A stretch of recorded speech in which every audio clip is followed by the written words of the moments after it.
आज जे 6 खासदार होते ते बैठकीला अनुपस्थित होते आणि शिवसेनेकडून असं सांगितलं गेलं की त्यांचं समर्थनाचं जे पत्र आहे ते आम्ही लोकसभेच्या अध्यक्षांसह फोटोसह आम्ही जाहीर करू. आणि संजय राऊत आहेत त्यांनी असं स्टेटमेंट दिलेलं आहे की ज्यांनी पक्ष तोडला, जे सोडून गेले, त्यांना त्यांच्या मतदारसंघात जाऊन आम्ही तोडणार, राडे करणार, असे आदेशसुद्धा त्यांनी दिलेले आहेत. हे बघा, महाराष्ट्र म्हणजे काय बिहार नाही मुळामध्ये. इथं कायद्याचं राज्य चालतं.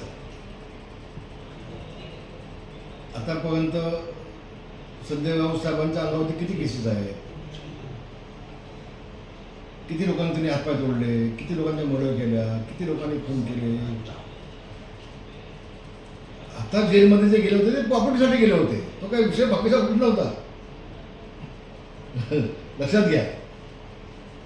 आणि म्हणून कुणी वाढायची गोष्ट केली पाहिजे? शिवसेनेला नाही.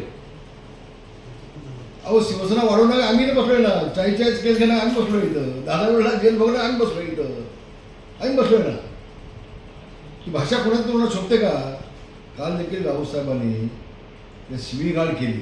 महाराष्ट्र त्यांना थुकतोय ना आज. महाराष्ट्र त्यांच्यावर थुकतोय. एक सुशिक्षित माणूस, सामनाचा संपादक आणि शिवाळ भाषा, खासदारांची सुद्धा लोकप्रतिनिधींना. अगे त्यापेक्षा ते का गेले त्याचं आत्मविश्लेषण तुम्ही करा. ते उद्धवजींना सांगा ना. तुम्ही तुमच्यामुळंच संजय राऊतची ही वेळ आली उद्धवजींच्यावरती, असं मग मला म्हणावं लागेल. ही वेळ का येते? का आमदार जातात, का खासदार जातात, का मंत्री जातात, का जिल्हा प्रमुख जातात, का शिवसेने जातात, का शिवसेनेचे नेते जातात? हे कुणामुळे होत आहे? राऊतसाहेब, तुम्ही ज्या शिव्या काल केल्या, तुम्हाला महाराष्ट्र तुम्हाला शिव्या देतोय. आता तुमच्या पायाखालची वाळू घसरलेली आता, तुमचा तोल गेलेला आहे आता. आणि म्हणून असे बेछूट वक्तव्य तुमच्या तोंडामध्ये शोभत नाही. भाई, ऑपरेशन टायगरमध्ये नाव असलेले जे 6 खासदार आहेत त्यांना राज्य गुप्तचर विभागानं सिक्युरिटी दिलेली आहे. आपल्याला सांगतो, कायद्यापेक्षा कोण मोठा नाही, संविधानापेक्षा कोण मोठा नाही.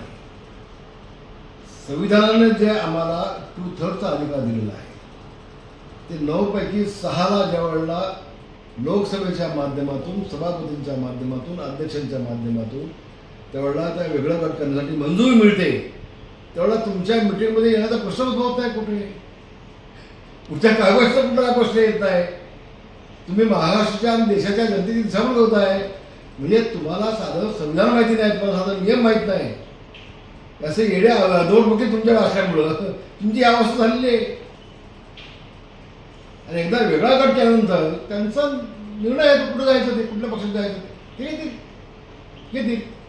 पण वेगळा गट केल्यानंतर आणि सभापतीने, अध्यक्षांनी अनुमती दिल्यानंतर तुमच्या मिटिंगला येण्याचा प्रश्न उद्भवतो पुढं नाही होऊ शकत. ते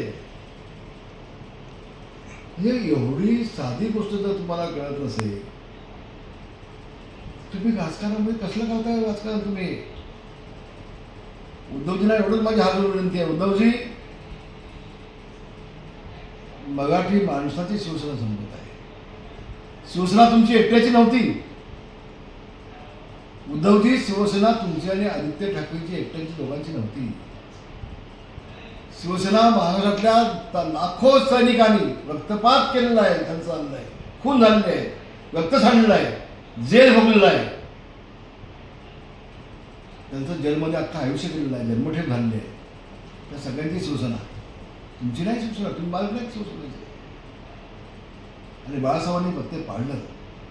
पण तुम्ही साहेबांनंतर जी हुकुमशाही चालू केली त्याचे परिणाम हे समोर दिसत आहेत. त्याचे परिणाम त्याच्यानंतर तुमच्या स्वभावामध्ये बदल होऊ दे. स्वतःचं आत्मविश्लेषण तुम्ही केलं पाहिजे. अशा शिव्या घालून खासदारांना आणि खासदारांचे घर तोडून आणि फोडून तुम्ही काय नेमके मिळवणार? त्यावेळेला देखील तुम्ही घोषणा केल्यात ना. कसे मतदारसंघात जातात ते आम्ही बघतो. गेले आमदार कसे वळीवरून जातात ते बघतो आम्ही. माझा मतदारसंघ आहे आदित्य. गेले वळीतून. कसे विधानसभेमध्ये पाणी चढतात आम्ही बघतो. गेले सगळे विधानसभेमध्ये. तुमचा अंगावर ठाकरी आहे. तुम्ही काय बोलताय, कसे वाटताय, तुमची कुवत आहे का, तुमची ऐपत आहे का? आता जे सगळे बघणारे होते ना ते सगळे आमच्याकडे आहेत सोबत इथं. तरी वायफळ भाषा बंद करून टाका. महाराष्ट्र आहे, बिहार नाही आहे, आणि तुमचे ते कुवत नाही, ऐपत पण नाही, धमक पण नाही, आणि फक्त तोंडाच्या वाफा काढायच्या.